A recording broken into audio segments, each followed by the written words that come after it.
জাপানকে হারাতে শক্তিশালী একাদশ নিয়ে মাঠে নামছে ব্রাজিল দল। দুর্দান্ত ছন্দে আছেন ভিনিসিয়াস, কুনহা, অ্যাটাকিং মিডে ভালো করছেন পাকুয়েতা। অন্যদিকে মিডে গুইমারেস হবেন দলের ইঞ্জিন, আর নেইমার সুস্থ হওয়ায় বাড়তি শক্তিশালী ব্রাজিল। সেক্ষেত্রে কেমন একাদশ হবে ব্রাজিলের? নেইমার কি থাকবেন একাদশে? তা নিয়ে বিস্তারিত শুনুন প্রতিবেদনে। গ্রুপ পর্বে ধীর গতির শুরু হলেও শেষ দুই ম্যাচে দারুণভাবে ঘুরে দাঁড়িয়েছে ব্রাজিল দল। হাইতি ও স্কটল্যান্ডের বিপক্ষে টানা দুটি ম্যাচে ৩-০ ব্যবধানে জয় তুলে নিয়ে আত্মবিশ্বাসী স্লেসাওরা এবার বিশ্বকাপের নকআউট পর্বে মুখোমুখি হবে জাপানের। আজ রাত ১১টায় অনুষ্ঠিত হতে যাওয়া এই গুরুত্বপূর্ণ লড়াইয়ে শক্তিশালী একাদশ নিয়েই মাঠে নামার পরিকল্পনা ব্রাজিল কোচিং স্টাফের। তবে প্রতিপক্ষকে মোটেও হালকাভাবে নেওয়ার সুযোগ নেই। জাপানও গ্রুপ পর্বে অপরাজিত থেকে শেষ ১৬ নিশ্চিত করেছে। ইউরোপের দুই শক্তিশালী দল সুইডেন ও নেদারল্যান্ডসকে রুখে দিয়ে নিজেদের সামর্থ্যের প্রমাণ দিয়েছে তারা।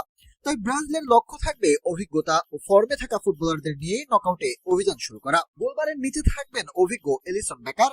স্কটল্যান্ডের বিপক্ষে নিজের নির্ভরযোগ্য পারফরমেন্স দিয়ে আবারও প্রমাণ করেছেন কেন তিনি ব্রাজিলের প্রথম পছন্দের গোলরক্ষক। তার অভিজ্ঞতা নকআউটে ম্যাচ দলের জন্য বড় শক্তি হবে। রক্ষণভাগে গ্যাব্রিয়েল মাগালাইস এবং মার্কোনেসের জুটি দেখা যেতে পারে। মার্কোনেসকে নিয়ে কিছু প্রশ্ন থাকলেও তার অভিজ্ঞতা ও বল নিয়ে খেলার দক্ষতা তাকে এগিয়ে রাখছে। ফলে বেমারকে সম্ভবত আরো একটি ম্যাচ বেঞ্চে অপেক্ষা করতে হবে। দুই ফুলব্যাক হিসেবে ডগলাস সান্তোস ও দানিলোই এগিয়ে রয়েছেন। ডগলাস ধারাবাহিকভাবে ভালো খেলছেন।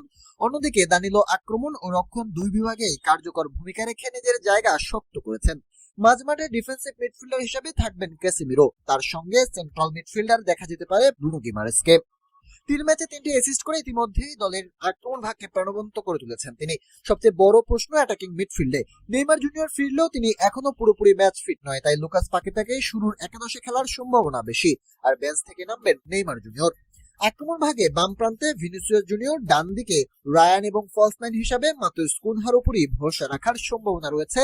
দুর্দান্ত ফর্মে থাকা এই ত্রয়ীকে সামনে রেখে জাপানের রক্ষণ ভাঙার পরিকল্পনা করবে 5 বারের বিশ্ব চ্যাম্পিয়নরা।